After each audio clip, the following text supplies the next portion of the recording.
What is going on, everybody? Welcome back to College Football Talk with Peter Burtonette. In this episode, I'm previewing the Week 11 action. It's a little bit of a slower week, but those can sometimes be the weeks where the biggest upsets happen or some of the most exciting games can happen. So plenty to look forward to this week. Plenty of high-stakes matchups as well to go over here. Before I get into it, though, if you're going to enjoy this video, please feel free to leave a like, consider subscribing to the channel, and turn on those post notifications so you're always up to date whenever I upload. Getting things started here. First game I want to go over, it's a Friday night game, a really important game in the American Conference. We've got Tulane at Memphis. The Tigers are the highest ranked group of 6 team right now. They're 8-1 going into this game, and then Tulane is 6-2. The Tigers, again, were left out of the top 25, but the committee then continues to rank teams outside of the top 25, and they were the highest ranked team from the group of 6 conferences. They have the number 15 scoring offense in the FBS, and the Tulane defense kind of struggles. They're 102nd in total defense in yards per game allowed. They're also 112th in third down percentage, allowing other teams to convert 43.6% of the time. Memphis's red zone offense is also really good. They rank 4th nationally in terms of percentage of, I think it's either touchdowns or scoring on drives that get into the red zone. So really efficient at scoring. I think my eyes in this one are on Brendan Lewis to have a huge game. The Memphis quarterback leads the team in passing and running the ball. I think he has a big game here. I think Memphis wins fairly comfortably. I don't think Memphis wins by anything crazy like 21 or something like that, but I'm going with Memphis 34, Tulane 24 here. Shifting gears into Saturday, there's a huge game in the Big 12 going down in Lubbock. You've got number 7 BYU, who's 8-0, at Texas Tech, number 8 in the country, who is 8-1. The Red Raiders, it's pretty well known, have a top 10 scoring offense and scoring defense. They're one of only a couple teams in the country that has that distinction. They're number 5 in total offense, number 3 in scoring. Defensively, they're number 10 in total defense. They're number 1 in the country against the run. That'll be a key matchup in this game. I'll go into that here in a second. And then number 5 in defense. If there's any vulnerability, it's slightly against the pass, but they still rank top 40 nationally against the pass. BYU, meanwhile, is one of the top rushing attacks, so that's why, I already talked about it, why this will be such a huge matchup, how Texas Tech's defense does against the BYU ground game, which looks like they'll be getting back LJ Martin, who had been out recently. BYU also defensively is a top 20 unit. They're 16th in scoring defense, overall ranked pretty highly in the defensive area. This is going to be a really good, interesting quarterback matchup. You've got Baron Morton, who has dealt with injuries as well, but looks like he's going to be healthy for this game for Texas Tech against Bear Bachmeier, who has been kind of one of those guys Joel Klatt talks about on his show that just kind of reminds him of Max Duggan, and I could see that, a tough, physical kid who finds a way to lead his team to victories by any means necessary. That's what Bachmeier's done for BYU. And then the ground game, I already kind of talked about it. You've got LJ Martin for BYU, and then Cameron Dickey for Texas Tech has been their lead back. Defensively, we know about the strength of Texas Tech. We know it kind of starts on that front line with especially David Bailey, Romello Height. Bailey ranks up there among the leaders in college football with 11.5 sacks. And then obviously at linebacker, they've got Jacob Rodriguez, one of the guys who's potentially one of the favorites for the Butkus Award in kind of competition with maybe a guy like Arvell Reese. Jack Kelly for BYU, there's kind of some questions around his status. I think that would be a big loss for BYU if he doesn't play. I think even if he does, I think Texas Tech has the advantage on both sides of the ball. And I think the Red Raiders also get kind of that home field advantage here, get that edge of hosting this game in Lubbock. So I'm going with Texas Tech 31, BYU 28.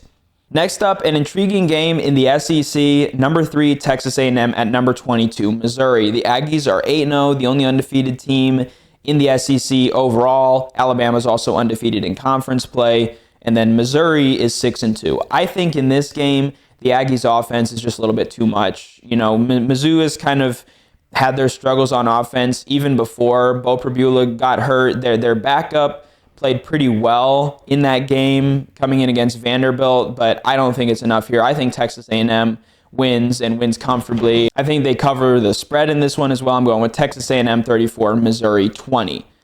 Then the final big game out of the Big Ten is number 9 Oregon at number 20 Iowa. The Ducks are 7-1 going into this one. The Hawkeyes are 6-2.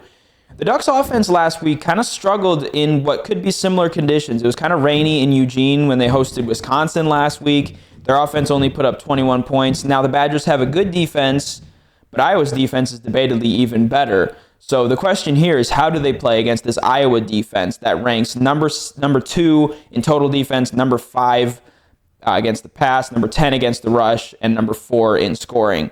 This is the ultimate recipe for an upset. You've got poor weather conditions, you've got one of the best defenses in college football, and you've got Kinnick Stadium, which is where a lot of top 10 teams' dreams go to die, especially in more recent years, but even historically. However, I think because of that kind of disappointing, I would say, performance against Wisconsin, I think Dan Lanning he's a really good overall coach, and I think he's a really good motivator. I think he's going to get his team motivated, even in that pink locker room, if they still do that at Kinnick Stadium. I think the Ducks go into Iowa City and come away with a close win, but I'm going with Oregon 27, Iowa 20. Then kind of some other interesting games across the board in college football. Another one in the American, UTSA at South Florida. I thought the Roadrunners, they were kind of my dark horse in the conference because I thought their offense was really good, and they've looked good in some games. I think they put up 61 in a game earlier this year. They put up a lot of points. They put up 40-plus in, I think, 2 or 3 other games. But I think USF is, along with Memphis and maybe North Texas, among the top 3 contenders out of the American to make the college football playoff, and I think they roll at home. Northwestern at number 19, USC. Northwestern is tough. Their defense is going to play hard. They're a gritty team. I think USC, though, has the talent and the advantage at home. One big game that is really an upset watch is number 5, Georgia at Mississippi State. Mississippi State has played a lot of teams tough this season. Jeff Lebby has that team playing well. Blake Shapen is a solid quarterback that can really lead that offense to some good point totals. I think the Bulldogs avoid the upset, but this is definitely a game where you got to be careful that you're not looking ahead to Texas next week. So I've got the Bulldogs winning, but I think this one's pretty close as well, and maybe the Bulldogs get a little bit of that magic once again. An interesting game for kind of that playoff race. I think one of the few teams outside the American who has a chance is James Madison. They go to Marshall on the road this week. I think that's a win for the Dukes, but keep an eye on that one. That is definitely also kind of a prime upset watch. A couple games out of the Big 12 that don't really have high stakes anymore, but I think could be a couple of interesting matchups. You've got Kansas at Arizona. Jalen Daniels against Noah Fafita, good quarterback matchup there. I'm going with the Wildcats at home. Iowa State at TCU. The Cyclones are in a tailspin. They got off to a really good start, but they've lost 4 in a row now. And TCU is continuing to play well. I'm going with the Horned Frogs, quarterback Josh Hoover there. Cal at Louisville. Last week, Cal was kind of one of those teams I said had a potential to pull an upset against Virginia. They weren't quite able to do that. They've got another chance to play spoiler this time on the road, but I think Louisville's defense is the best in the ACC, so I'm going with the Cardinals to get a win here. In the ACC, a game that has lost a lot of its luster is Florida State at Clemson. And this is something maybe going into the season we didn't expect to be a huge showcase or like a top 10 matchup, but I thought both of these teams would be better this year. I thought Florida State would at least improve, maybe not get back into the ACC contention, but at least to get back into better than how they played last year. But they, after that win over Alabama, have really kind of gone downhill since, and it's been the same story for Clemson. I think Clemson still has the pieces there though, to get a win at home, so I'm with the Tigers there. Another one that's lost kind of its shine is LSU at Alabama. For the Tigers, they're going into this one with an interim head coach. Brian Kelly is out, and now they got to go into Tuscaloosa and play the Crimson Tide, who are playing deservedly so by their ranking as one of the top 4 teams in the country. I think the Tide roll here at home. Finally, an interesting game for kind of that at-large college football playoff positioning, Navy at Notre Dame. Now for the midshipmen, that was a huge loss last week against North Texas. They could have, if they would have continued to win and were undefeated going to this one and then end up beating the Fighting Irish, Navy would have been in the discussion to potentially get into the college football playoff regardless of whether they win the American Conference. Of course, they probably would if they finished, undefeated in the regular season, then they'd probably have to win. But either way, to me, Notre Dame, I think 10 is maybe a little bit high for them in their college football playoff ranking, but I do think they are playing right now like one of probably the top 12 teams in the country right now. So in terms of how they're playing right now, probably deserved based on their resume. I know those losses were close, but they just still have 2 losses. So that was kind of one of my few gripes with the committee this past weekend, but my prediction there is for Notre Dame to win a game that, like some of these others, isn't quite as marquee as it was even last week, as it looked like it would be last week. But that is all for my preview of Week 11. Let me know in the comments below what your predictions are for especially those big games I mentioned early on in the video and what you kind of expect to see from this week. But that's all for this episode of College Football Talk.